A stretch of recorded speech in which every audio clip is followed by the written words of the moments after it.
आज एक स्वतंत्र दिवस रही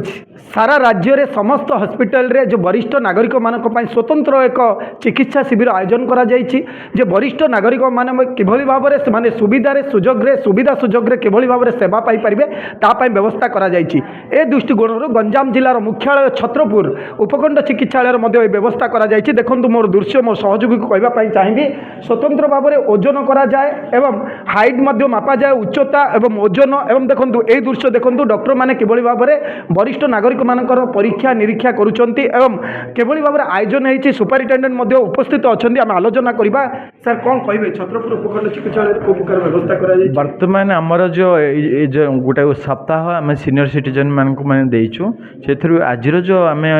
पालन कर गोटे दिन आम देचु सबुदिन आम सीनियर सिटीजन स्वतंत्र ओपीडी अच्छी से सुविधा सुजोग नियंते कि आज दिन में आम सब एकजुट होइछु आमर सब कर्मचारी तांकर टीबी रोग स्क्रीनिंग करा जिवो डायबिटीज स्क्रीनिंग करा जिवो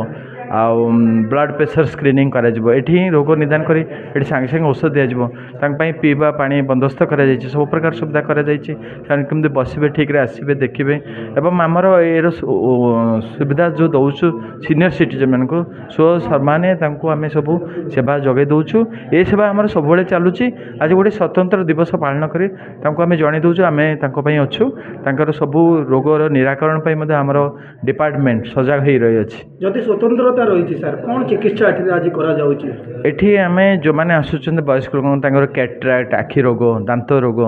एवं तांकर एक्सरे करूछु काले टीबी ब्रोंकाइटिस रोग अछि कि नै ब्लड प्रेशर देखुछु डायबिटीज देखुछु आर्थराइटिस देखुछु जे कोनसी बार्धक्य जनित रोग सब अछि तां देखुछु तांको आमे औषध दउछु निराकरण पद्धति कहूछु जा फल से माने दीर्घायु रहिबे एवं निजर सुंदर स्वास्थ्य सहित जीवित रहिबे। निश्चित भाव में ये स्वास्थ्य विभाग गोटे स्वागत योग्य पदक्षेप रही उपखंड चिकित्सालय लगातार भाव अनवरत भाव जो उपखंड चिकित्सालय स्वतंत्र भाव दायित्व नहीं सुपरिटेंडेंट महोदय आसला गोटे स्वतंत्र वरिष्ठ नागरिकों गोटे सेल खोल जाए वरिष्ठ नागरिक मैंने आसी सीधा सड़क आसी देखा से धाड़ी ठिया पड़ोनी ताकू भी चिंता करी राज्य सरकार चिंता कर वरिष्ठ नागरिक मैंने किभली भाव में जाइए जीवे और सेवा सठिक भाव में पाइपर ए दृश्य भी आउ थे देखापी चाहिए। देखो डॉक्टर किभली भाव में वयस्क 60 वर्ष ऊर्ध्व रही जो वरिष्ठ नागरिक माँ वृद्धा और वृद्ध मान किभली भाव में दायित्व नियाजाउछि